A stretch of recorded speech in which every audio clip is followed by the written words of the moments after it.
I'll give you my time to listen, and I will make you feel and understand that I will treat you like a teammate. That's not a slogan for me. There's a difference between a manager and a leader. I know there's a difference between a boss and a colleague. I've had both. You know, a boss looks over your shoulder. A manager expects you not to get it right. You feel that as an employee. I have felt it. A leader invests in you, recognizes when you have the skill they don't have, expects you to be successful, and when you're not, helps you to be successful. I know the difference. I have worked with people who have taught me the difference. I know that Henry Ford College has the staff, has the expertise. I want to be your teammate. I want to be your champion and your colleague. It is not a slogan for me. The word teammate means something to me.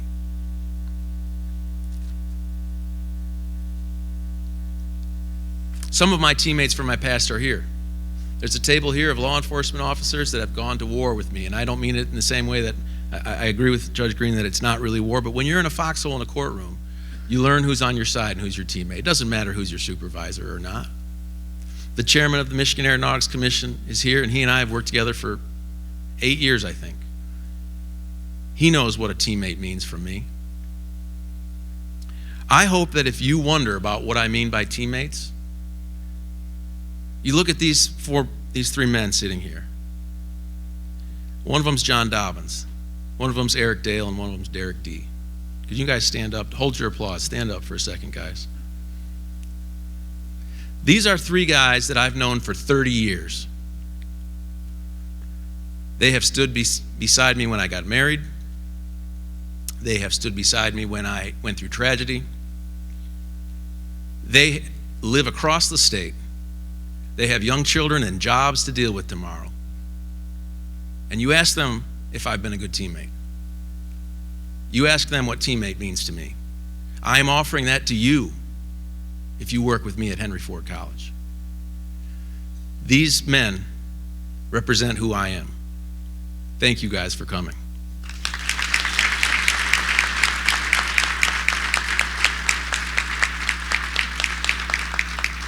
It's not a gimmick, it works, folks. Working together, we will move forward. And we'll address the challenges that we face. Let me tell you what those challenges are. No one is doubting the fact that enrollment at this institution is down. I have acknowledged that to the board, I have acknowledged it to the staff, and I have said that we have to address that issue. And we're building a plan right now. And over the next 3 months, if you're at Henry Ford College and you want an opportunity to give input on that plan, you will have that opportunity. But take heart. Our enrollment may be down 5% overall, but dual enrollment is up 16%. We can make it 18%, and over the next 2 years with Dr. Maleko's help, we can increase our enrollment there. And with these programs meeting the demands of the skilled trades and the empty jobs across Southeast Michigan, we can return to positive enrollment. We're going to keep working on that. We need to increase our student success rate. It's not great, but we have a plan to make it better, and just this year we've increased our completion by graduates and certificates by 3%. We're going to keep making progress on that, and I'll keep listening to you about how we should do that. You know, funding is a problem for higher education. We're going to keep working on that. Vice President Best and I have been to Lansing, and we've asked Representative Hammoud and others to help us see our way to a capital outlay budget. We've asked the state for $15 million to expand our technical building, and we've asked for our share of the $100 million that Travis Weber, the lawyer, the governor's lawyer, his boss has suggested $100 million can come to community colleges that want to help job. We're going to keep fighting for funding, and I'm going to need your help to find ways for that funding. The last challenge I want to talk to you about, and I am a lawyer, I'm not a judge, but I suffer from the problem of giving up the microphone. I want to be candid with you all. There's been intimation about this, but let's just be upfront about it. The culture at Henry Ford College has been a problem. I've heard it in my listening tours. I've heard it from people outside of the institution. And we can move forward. But we're going to have to do it together. We're going to have to agree that if things were bad in the past, that we'll talk to each other about it. We'll deal with those things on an upfront basis. And we'll put them behind us and move forward. You know, if we do that, if we concentrate on that, we can change lives. I believe that. I moved my family across the state because I believe we can do it here. Don't take my word for it. Take the word of an email I got 2 days ago. A woman, I have no idea who that was before 2 days ago. It harkens to something that we can still do. And I didn't write this. If those of you who know me know I wouldn't write like this. I want to share this with you. This came to just the president's office. I'm so proud of Henry Ford College that it is important to me to inform you how this school treated me in the early 1970s. I am black and was a 1968 National Honor Society at Wilbur Wright High School in Detroit with a full scholarship to any university in the country. My family asked me not to leave them, so I went to another institution in Southeast Michigan. She didn't say that. I changed the name. That institution was so racist that I could not deal with it. I dropped out. I left the scholarship behind. I had heard about Henry Ford College being an all-white school in an all-white community. Now, this is the 1970s, and we know that that's not the case, Mr. Mayor, but this is a first-person account from that time. So I decided to enroll thinking that I would learn how to deal with racism, but I found no racism, capital N-O. I remember being the only black in class. No one, not the teachers, not the students, treated me any different. I once had a teacher who was a Southern that treated all his students equally. I graduated from Henry Ford College, returned to that other institution, and they still had racist instructors. But Henry Ford College taught me how to stand up for myself and move forward to obtain my education. I paid my way through that institution with no student debt. My daughter attended Henry Ford College. I have always and will continue to refer young people to Henry Ford College. I am forever grateful to Henry Ford College and its community.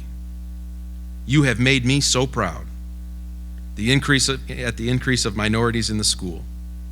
Thank you for letting me share my life story, and that was Barbara Lewis Clark. That is the effect we can have, you and me as teammates. The only thing that's holding us back is if we don't work together. This presidency is not about me. If it is, it's going to fail. This presidency will be about us. I'm asking you, come with me. Come with me so that together we can move this institution forward. We will be working as a team. We can change the lives like we just heard in that email. Talk to each other. Don't talk about each other. Attack problems. Don't attack each other. Publicly thank each other and say how good your colleagues are doing. If you have a grievance with someone in the past at this institution, ask for coffee and sit down and say, President Kavalhuna asked us to talk this out. And work it out. And if it doesn't work it out, call me and I'll sit with you. Because the mission is more important than what happened in the past.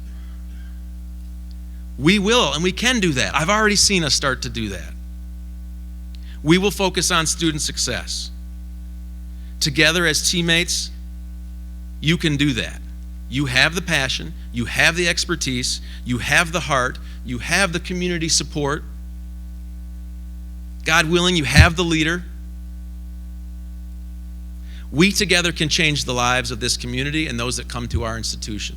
60% of the people who come to our institution come from outside of our community because we deliver great education. We can keep this ship going for another 80 years. Come with me.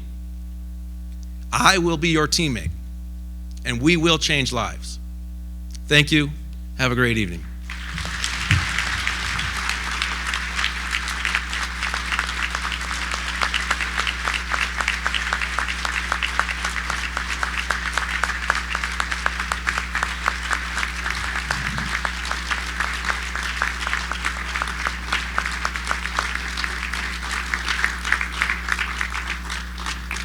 If you detected how he can capture an audience this large, you can imagine what he did to 30 people on an interview committee, search committee.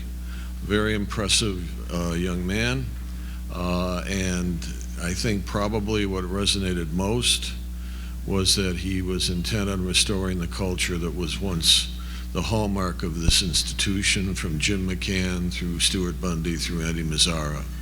And I've said it before, and I've said it in the past. When I came, there was a sense of family. It lasted for quite a while, and we look forward to Russ restoring that sense of family. That's the culture that we had. That's the culture where we built a sterling reputation, and Russ is the man who is going to bring that culture back. Have a wonderful evening. We've got the room for a little while yet. Feel free to chat, and thank you for coming out to see our 6th president of Henry Ford College receive the chain of office. Thank you.